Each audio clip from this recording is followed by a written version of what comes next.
fast, flashy, over the top. Metal Gear Rising: Revengeance is a game that grabs you by the spine, literally, and doesn't let go.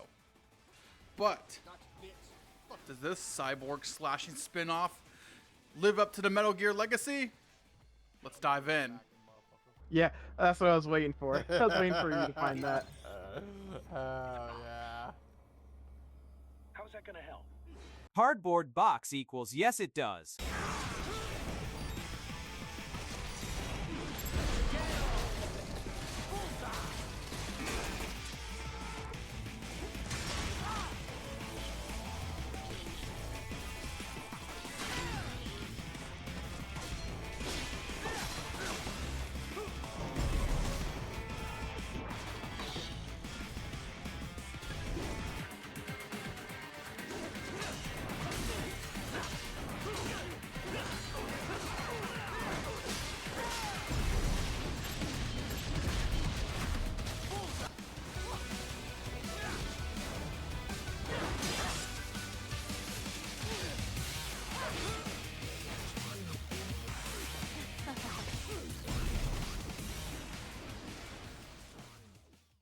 I'm a huge fan of Metal Gear. I played like all the mainline Metal Gears except for Metal Gear 2, which it's on the Master Collection, so I need to get to it.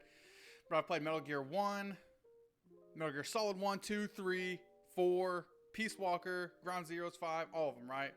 And one of them I just never touched was Rising Revengeance. I didn't know a lot about this game except that it was just completely different from the other Metal Gear games. You know, Metal Gear is all about tactical espionage and stealth and knocking people out and dragging their bodies away and stuff like that. Rising Revengeance is all hack and slash. And apparently this game went through development hell when it was first, obviously in the development stage. And it got handed off to Platinum Games to finish. And this is what they came up with. It's 5 years after Metal Gear Solid 4, and it takes place with Raiden as the main character, who was the main character mainly in Metal Gear Solid 2. I'm not the biggest fan of Raiden. I don't think, obviously there are people who are fans of Raiden. I just think he's cringy, but that makes him lovable, right? Like, he's quirky, he's cringy. He's kind of, has like an innocent soul about him, even though his backstory is, like, he was like the deadliest fucking child soldier ever. But like, just his character and his personality, it's just so cringy and so over the top. So like, I wasn't necessarily excited to play it because of that, but his character did grow on me a lot more. Obviously, like Metal Gear Solid 2, he grows a lot. In 4, he's like super edgy. It's just, I never vibed with him as a character. Like, I was always Snake and Big Boss, and Raiden was just always like, oh yeah, he's like Otacon to me, right? Like a funny side character that has a big point in the plot, just not something I'm like really focused on. So I went into this game with that mindset. So to start the game off, I mean, you are Raiden. You're kind of like a paramilitary security guard, armed with all your cybernetic wear that you have, since he got his entire body fucking dismembered, basically. And he's got a high frequency sword, basically a sword that can cut through anything, and that's like his kit, right? Like sword, robot, fucking doing crazy shit with that. And like I said, this gameplay is completely different from the other Metal Gear games. Older ones, tactical top-down espionage. This one more akin to Devil May Cry or like Nier Automata, where it's hack and slash.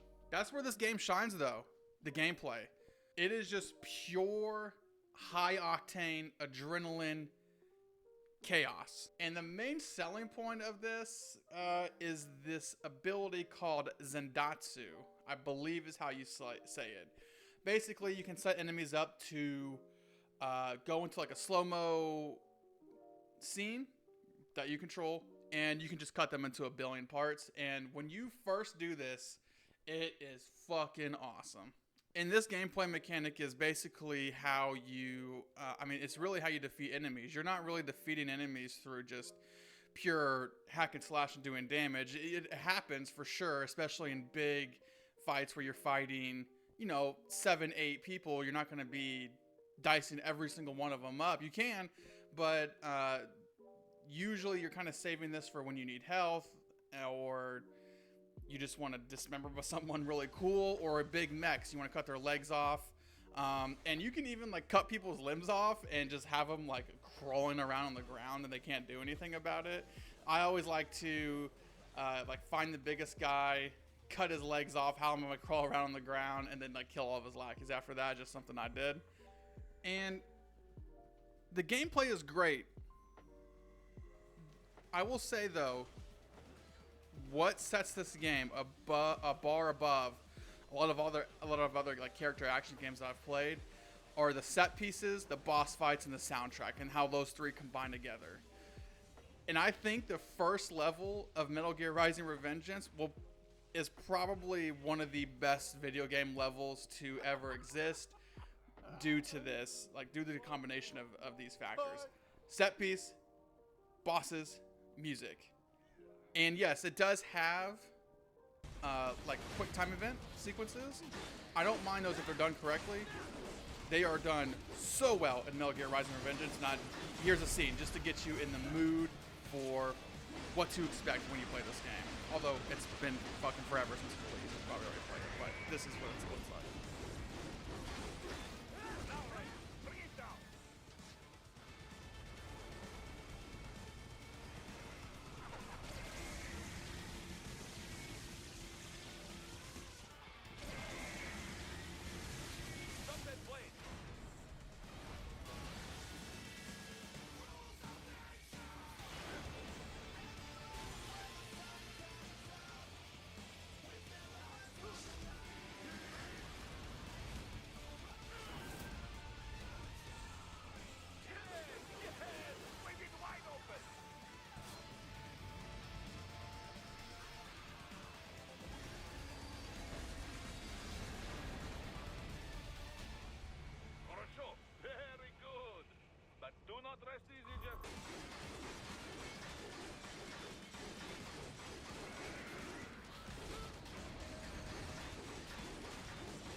And you're probably thinking to yourself, if you've never played this game, that's probably just because it's the opening boss fight and it's supposed to be over the top. It's supposed to hook you.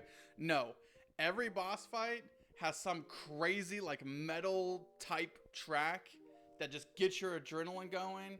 It is just, ooh, it just hits so good. Especially the rules for nature part. Rules for nature. I love it, man. It's awesome. And the gameplay is that you are dealing with quick time events. You're doing cool fucking combos. You get access to like different types of weapons. Not many, and they don't really change all that much. But like I got this pole arm, and I was able to do this ability where like I was able to like sit on my back and like spin around like I was like a turtle shell and spin my pole arm. Like you have cool little stuff like that. But the gameplay doesn't evolve more, right? Like you're not gonna unlock like super special abilities that change your gameplay completely or any type of different gameplay style. Once you are through the first major boss fight, which is where you get the pole arm from, I believe her name is like Mitrusu or something like that. You've kind of you have a handle on the combat down, and there's not much more that you're going to. There's no depth, right? You're not going to get anything more out of it, which is totally okay. It's totally fine. It's just you're not going to get more out of it. So the game has to pick up somewhere, and that's where the story comes in. And unfortunately, I think the story here just rides a little low. You're not going to get some Kojima level fucking 15-year, 75-year grand conspiracy of the supervillain who's triple-crossed everybody. It's just not. That's not what the story is. The story does turn very dark, though. I will say that. You're dealing with child soldiers, which is a mainstay in Metal Gear, right? Raiden is also a child soldier. You're dealing with people using child brains to train them in VR training. It does get dark. However, you don't like really feel bad. There's no tear-jerking moments or anything like that. And you're not getting that Kojima level grand conspiracy, which is fine. But that's just what I like from Metal Gear. I like how Metal Gear stories relate to real life events and kind of have, like trying to push like some kind of narrative. You're not gonna get that with this game. It is just strictly like Raiden being a fucking edgelord, and big boss enemies being big boss.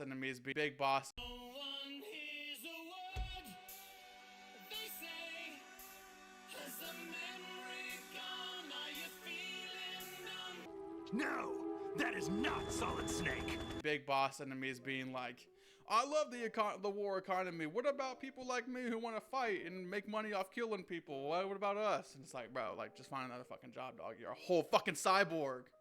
You don't need to kill people to make money, bro. I love the gameplay. I love the music. I love the quick time events. I love a lot about this game. It just falls short in so many places that it just makes it hard for me to be like, oh yeah, this is one of the best Metal Gears of all time.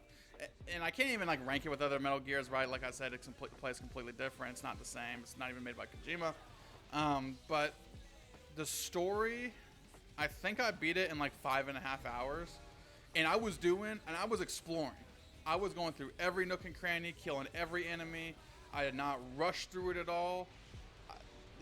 It's just a 5.5 hour game. And if you knew the game, like if you've played it before and you don't want to go through and look through every cranny, which you definitely do not need to, you could probably beat this game in like 2.5 hours if you're really good.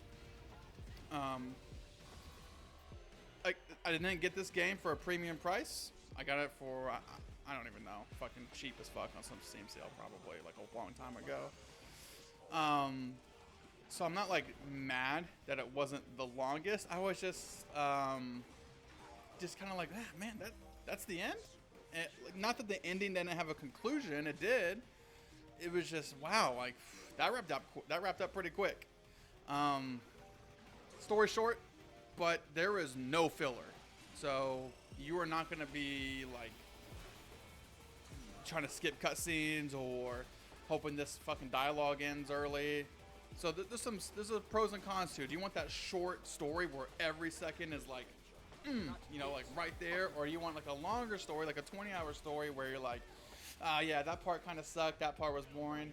It's really up to you, For a cheap title like this, I probably got for like 15, 20 bucks. I have no issues with the story being 5.5, 6 hours with no filler at all. Why do the geckos sound like fucking... I think a mainstay criticism for these third-person character action games is going to be the camera. I don't know of a game that has the perfect camera system. Maybe there's one out there, and I'm sure there's plenty better than Metal Gear Rising: Revengeance. It's just the FOV is just so fucking small, and you can't adjust it, and there's mods out there to adjust it. Just fucking crash my game every time. The FOV is what really kills it. If the FOV was like, you could adjust it, I think it'd be a lot better. So the camera just being so close and the combat being so quick, and you have to be aware of the robot enemies jumping at you from the back and side, all from 15 different directions, and it's cluttered. Yeah, camera just isn't it in this game. They should have added an FOV slider to it to make it feel a lot better. It just, camera sucks. It is what it is. Another thing that just didn't work well in this game was a lack of information. Like, it does not tell you in the like when you're trying to unlock moves what the fuck they do. You have a move called Batsukatsu Latsu, and it's just a picture of Raiden doing some shit like this. And fucking, it's just, in the description is like, Raiden fucking spins around in a circle and jerks his dick off and the fucking enemies explode. There's no, like, video showing it.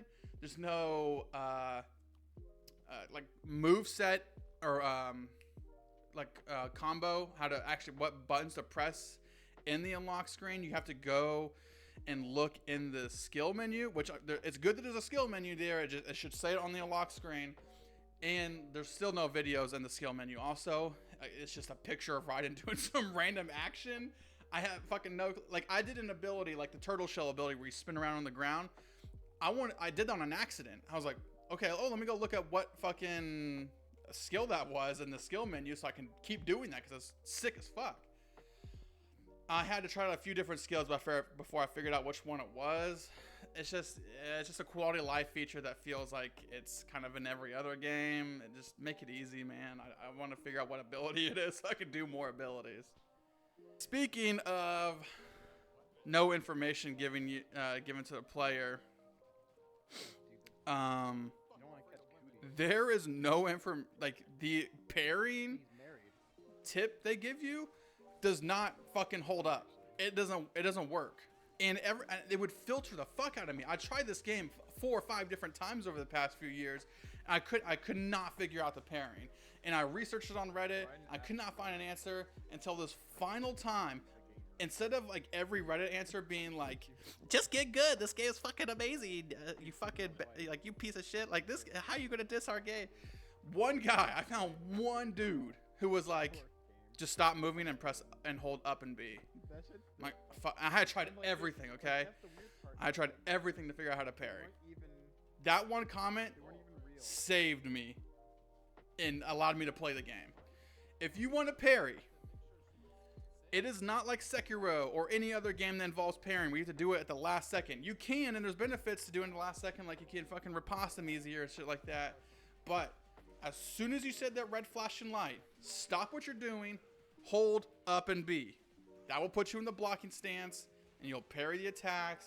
And more often than not, when you block an attack like that, they will, you can Zendatsu them right after. Now, you can, like I said, you could do it the last second. I didn't have too much success with that, but you do get better and better as you keep doing it. Like the metal tiger fight, whatever, like the first real boss fight in the game, that'll teach you how to parry pretty well. And same with Mitrusu, who's like the metal dog is like kind of like a tutorial boss, whereas Mitrusu, whatever the fuck her name is, she's like the first real boss. That's what I count as the first real boss in the game. Just one last complaint. I'm just thought about it. I think one of the good things about the game being so short is by the time you're at that 4 hour mark, you've done everything that there is to do in the game, and nothing can really kill you. Obviously, there's some boss fights that will like be a little difficult, but once you learn how to do it, it's pretty easy. And the combat went from when I first started, like killing the double geckos right in the beginning, killing the metal, like being like, oh, that was fucking sick. Like I cut his legs off and looped under his fucking crotch and sliced him from the back upside down. By the time you're at the 4 or 5 hour mark, you've done it so many times that you're just like, the combat, it actually kind of gets boring. It is what it is. Still a lot of fun, still very smooth and responsive, like nothing like that. It's just like, you're not gonna learn anything else. And it like when you're fighting like 8 enemies at a time and you guys use Zendatsu every single one, like you don't need to do that, but then you're just hitting them until they die. The combat just gets boring. So it's kind of good that it was a shorter experience, because the combat just kind of like flatlines, like it skyrockets, like having a blast, nothing, and then it's like, I'm kind of done with this shit. Just a thought. Metal Gear Rising: Revengeance blew away my expectations for the game. I thought I was gonna go in, not really liking it. I'm not a big fan of character action, third-person games like Nier Automata and Devil May Cry. It's just not my cup of tea. But I loved pretty much every second of it. There were some boss fights that were like, like Sundowner's fight was a little boring, but the cutscene after made up for it with Raiden being extra seething the sword. Not Sundowner, Jetstream Sam. And the Sundowner fight was also kind of boring. You're just breaking his shield constantly. But the cutscenes and the dialogue, it makes up for all of it. The soundtrack is just absolutely awesome. If you're not fucking blasting rules for nature, like when you wake up, what are you doing with your life? If you love a power fantasy of just wanting to fucking destroy soldiers by like cutting them into literal 300 parts, this game will give it to you in a very short, condensed, very very curated experience. I highly recommend you check out this game. If you get filtered and pairing, when you see a red flash, stop, up, and B. All you have to do. You will beat the game. I promise you. Thanks for watching. Hit the like, hit the subscribe. Give me a comment of what you liked about Metal Gear Rising: Revengeance. Give me a comment what you hated about Metal Gear Rising: Revengeance. This game deserves a fucking remake this game deserves a remake, okay? If I had to put a Metal Gear remakes, Metal Gear Rising: Revengeance would probably be like number 3, okay? Like, I want Metal Gear 1 and I want Metal Gear Solid 1 to be remade. Metal Gear Rising: Revengeance is right there, man. It's a great game. All right, thank y'all.